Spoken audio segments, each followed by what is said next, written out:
Military wife home alone. So my husband Ted is in the military.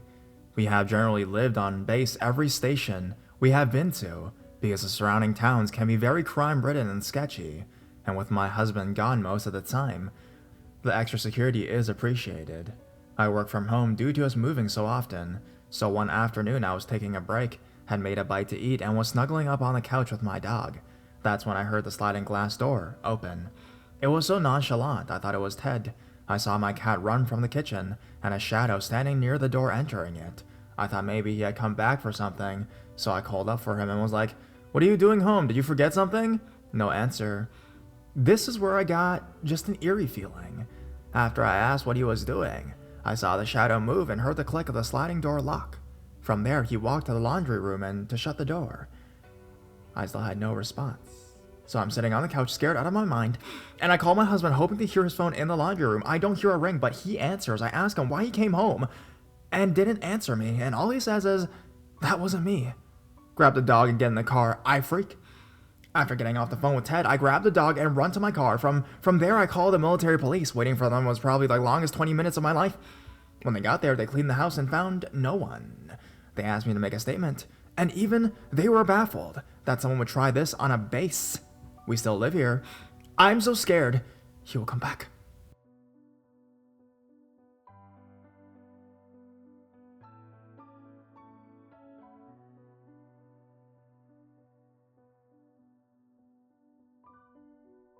One afternoon. I'm fond of taking bike stroll on our little village every afternoon. The houses in our village is a bit far from each other, and there's a lot of tall trees and some bushes as well.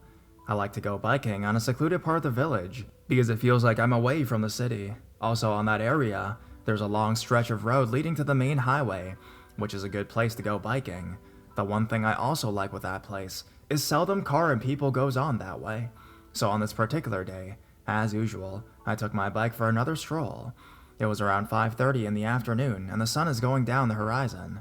After a couple of distance, I rest for a while on the side of the road without getting off my bike. Suddenly, I hear an approaching car, dark blue pickup truck from behind, and park close to where I'm resting. The pickup has tinted glass windows. The windows from the driver's seat rolled down, and I saw an average-built man in his 30s to 40s and wearing a jogging attire. He smiled at me and asked for directions on where the nearest gasoline station is. I always experience this kind of situation, and he seems nice, so I told him that before the main highway is a gasoline station. As I was telling him the direction, he keeps smiling at me. At first, I thought he was just friendly, but when he said, "Can you come a bit closer?" I'm on the side of the road, and he's parked like 5 to 7 meters away from me. I start to feel that this is not okay, because I realize he's not paying attention to the direction that I'm saying. And then he gets out of the car. By this time, he started asking questions like where do I live, where do I go to school, and other stuff that he was not supposed to ask. I'm just starting to feel uncomfortable and nervous as he's slowly getting closer to me and asking me to get off my bike. He still had the smile on his face and is telling me not to be afraid. He just wanted to talk. He keeps on insisting that I get off my bike, which creeps me out. Before he comes any closer, I told him that I needed to go and sped off as fast as I can without looking back. After that, I never took my bike for a stroll again. So, creepy dude, let's not meet again.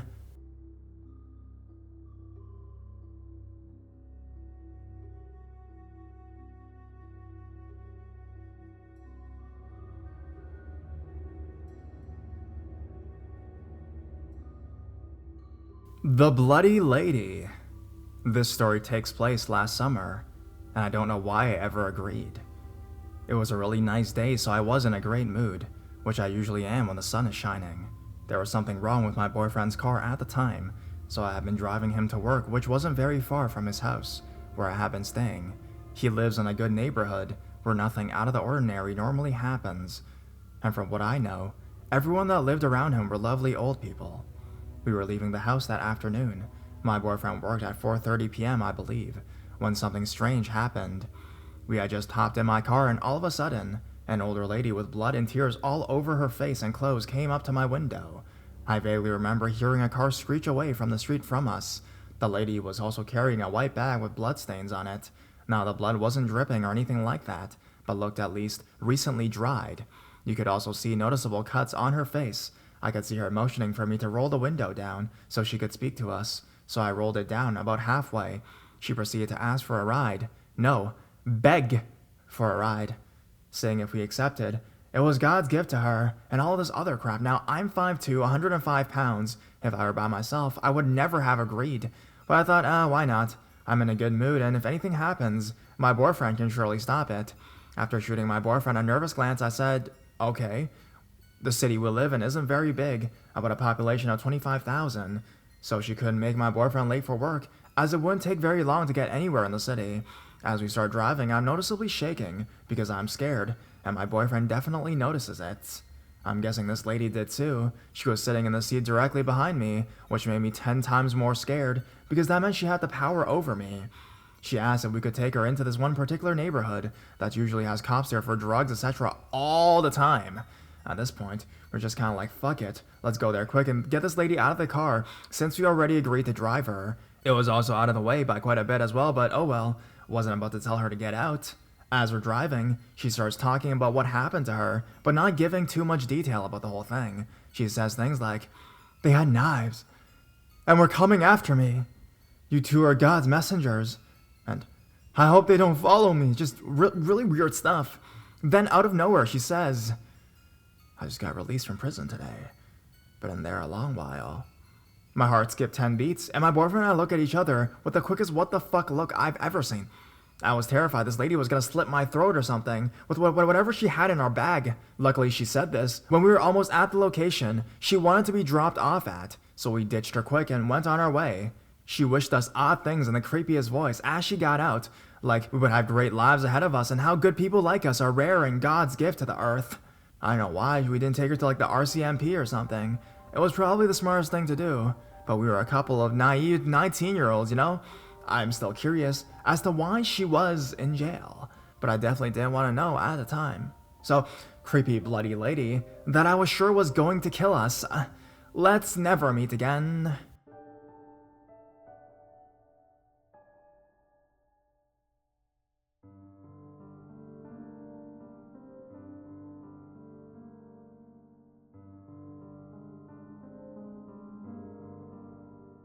Dodged a bullet. This isn't as creepy as many stories on here, but I thought I'd share it anyways. I worked at a data entry job about 10 years ago. The office had about 20 workers, most of them female, but had a few males as well. One of the males, Alan, and I had many similar interests, and I enjoyed talking to him.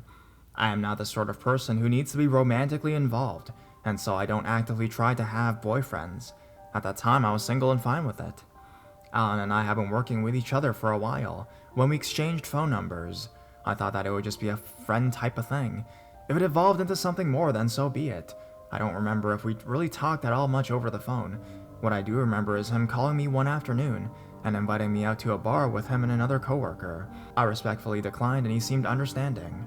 About an hour or so later, I received another call from Alan. I say hello and immediately, I get an earful about how I'm a bitch and a cunt and all sorts of nasty things because I didn't go to the bar with him. I hung up. The next time we worked together, Alan profusely apologized to me. Yeah, whatever, go fuck yourself, bud. As far as I was concerned, I had no need to ever interact with him again. While I was working there, I met a good friend. Due to my own problems, I stopped being friends with her and quit working there shortly afterwards. Around Christmas time this year, I reconciled with her. In one of our conversations, she told me that Alan had charges against him for beating his girlfriend. Can't say that I was surprised, but holy hell, did I dodge the bullet right there. Hey Alan, continue fucking yourself and let's never ever meet again.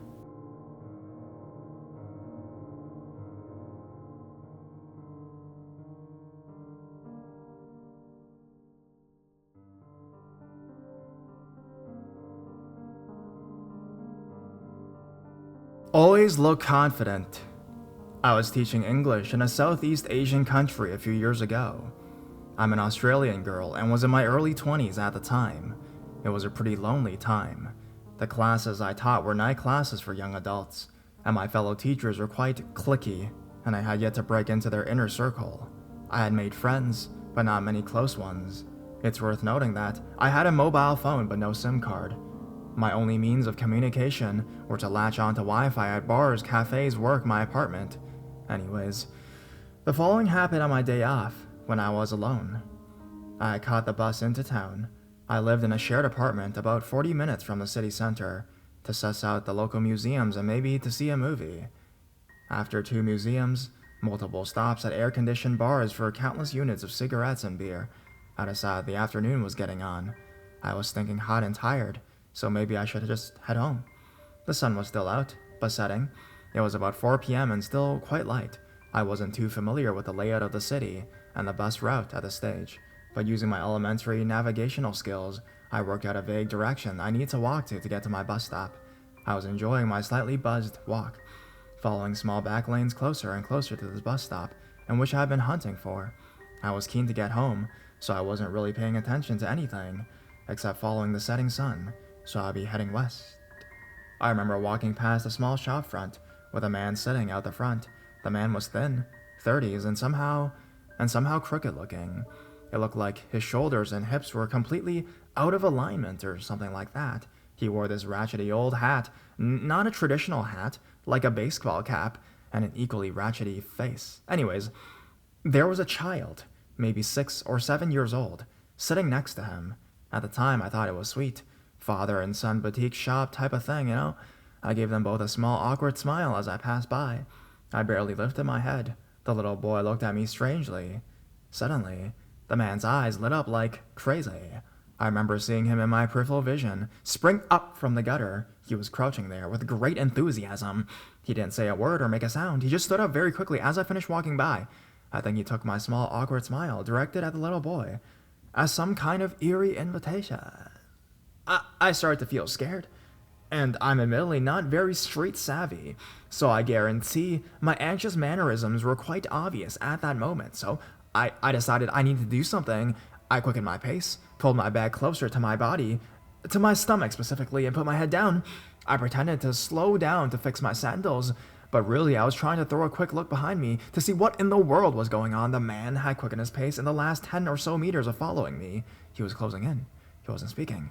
He wasn't trying to get my attention. He was just following me in a completely empty back street, still smiling, enthusiastically. At this point, I was walking on the right side of the road, my head swimming with a paranoid thought.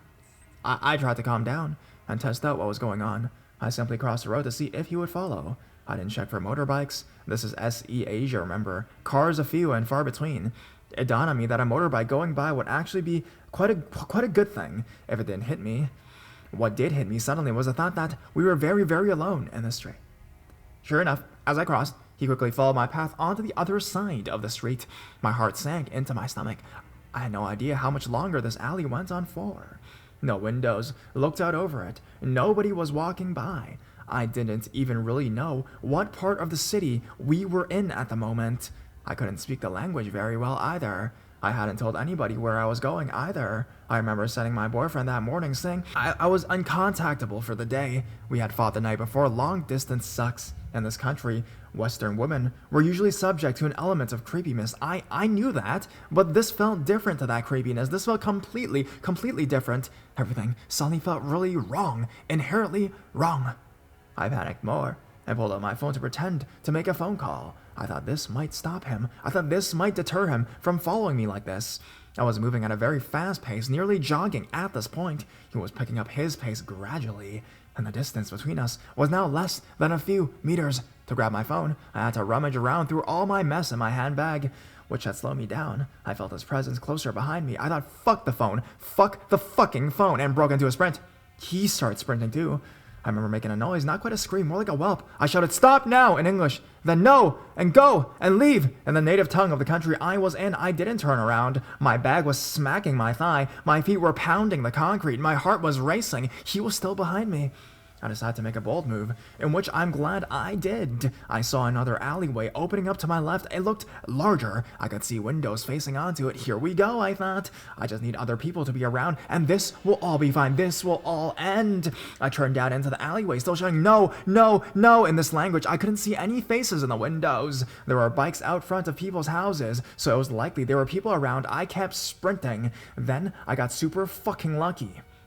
After a few bends in this alley, I saw a huge intersection on the other side. I'm talking 8 or so lanes of traffic all over each other. This man was still pursuing me. I refused to look him in the eyes, but he was fearless. I could feel it. He could hear me shout, and that had not stopped him. I finally thought, ha, fuck you, buddy, when I saw the intersection. It was finally over, thank fuck.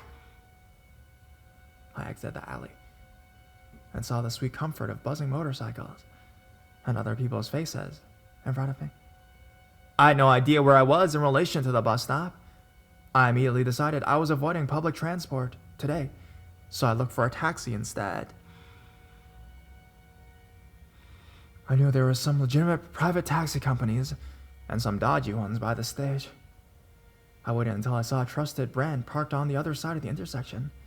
I was fine, this was fine. The man had stopped when he'd seen me move into the business of the road. I glanced over my shoulder, and the motherfucker stood there, waving at me from the exit point of the alley in the intersection. Just waving fucking casually. I recoiled in disgust, crossed my arms over my chest, something I do to relieve a bit of anxiety, and kept walking at a steady pace towards the cab. I hop in the cab and make my best attempt at speaking the local language, telling the driver my address and basic directions on how to get there. The driver had trouble understanding me, can you blame him? So I pulled out my notebook and wrote the address down for him.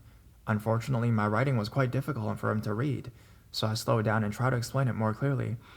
I wasn't really paying attention to anything going on, except helping the driver understand where I wanted to go. I heard the back door of the cab slam. The driver and I swung around. He was there. He was fucking there. He had gone into the cab with me. I was in shock. I splurted. The nerve on this guy. He started barking instructions at the driver, who was clearly confused. My basic understanding of what he said was, I'm going with her, she's my girlfriend, take us away from the city. I'm guessing my stalker had assumed I didn't understand any of his language, but I did, and that message worried me. I was alone in a car with 2 strange men in a foreign country, and one had the explicit intent of kidnapping me. What kind of ridiculous position is that to be in? So I did what any insane, terrified person would do. I screamed, allegedly, in no language that made sense. I did everything I could to convey to this driver that I was unsafe. I guess making strange wailing noises and basically said no over and over again kinda did it. The driver looked at both of us, confused out of his fucking mind, waiting for the prank cameras, I'm guessing. After about a minute of me screaming at the driver and my stalker, who had begun to touch my hair from the back seat, despite me swatting him away multiple times, the driver got the shits and said something very threatening in their language. The driver turned the keys, walked around to the stalker in the back seat, and verbally abused him, waving his keys in his face. The stalker man put on his "what can you do, eh?" face, smug ass like Dick Worm. He finally got out of the car and tried to tug on my hair as he got out. The driver took me to my apartment, where in his language, I brokenly tried to explain what had happened. Turned out this lovely gentleman did speak a little English, so I tried to give him the full story as best as I could. He dropped me home 40 minutes later, tried to refuse a fee, but I stuck 3 times the actual fare in the driver's door as I got out. I'll never be able to thank him properly for picking up on the same universal language of distress and handling with such kindness. So, still, creepy man who abandoned his kid to chase me senselessly through a city. Let's not meet again.